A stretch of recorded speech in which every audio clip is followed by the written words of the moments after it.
poin yang pertama, kalau kita lihat, Islam values the importance of good mental health and emotional well-being. Ini adalah apa ni? Kalau kita faham secara literal, Islam sangat-sangat menitik beratkan tentang balance di dalam kehidupan. Dan disebabkan itu, Islam melihat kesihatan mental adalah salah satu kesempurnaan ataupun kepentingan di dalam menjalani kehidupan harian. Dan disebabkan itu juga Islam melakarkan maqasid syariah, the purpose of syariah di dalam 5 perkara, yang mana salah satunya adalah hifzul nafas dan hifzul akal, yang membawa maksud hifzul nafas ni menjaga diri, penjagaan diri, dan juga hifzul akal, penjagaan akal dan minda ataupun pemikiran kita.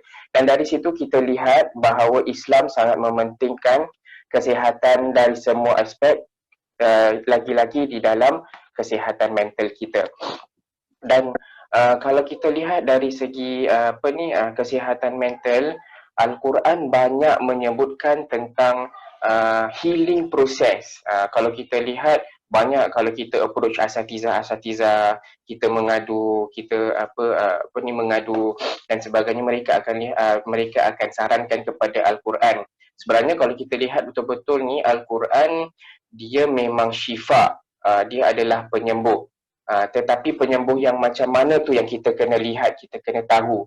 Okey, ia adalah Al-Quran tu healing process, yang mana dalam healing process tu ada kriteria yang Allah Subhanahu Wa Taala sebutkan di dalam Al-Quran. Contohnya wasta'inu bis-sabri was-salah. Yang pertama adalah dengan kesabaran dan juga solat. Kalau kita cakap senanglah, nak sabar-sabar senang kan, nak solat-solat senang, tapi dia punya proses kepada healing tu bagaimana.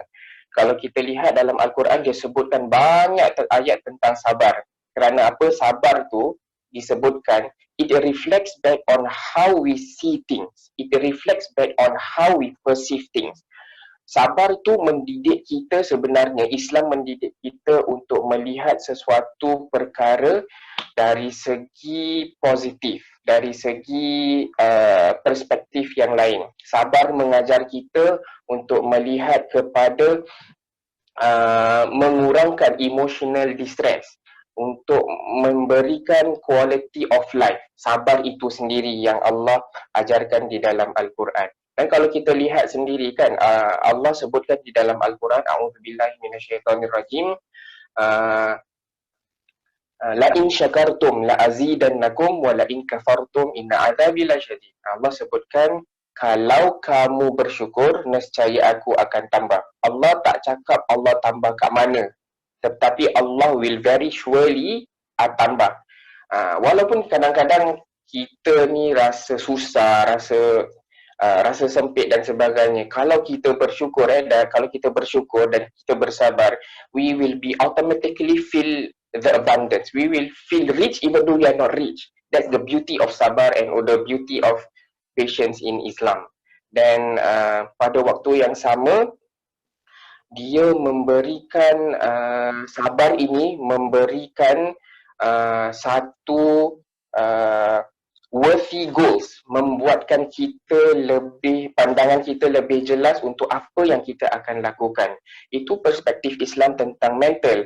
Okay, so kalau kita lihat tadi Allah sebutkan la in syakartum, kalau kita bersyukur, bersyukurnya ada reflection, ada hubung kaitnya dengan sabar, dengan bagaimana kita lihat. Dan kalau misal kata, sebagai contoh, kita lihat sesuatu perkara dengan sesuatu yang positif, automatically it will grow around you and will make us very, very positive person.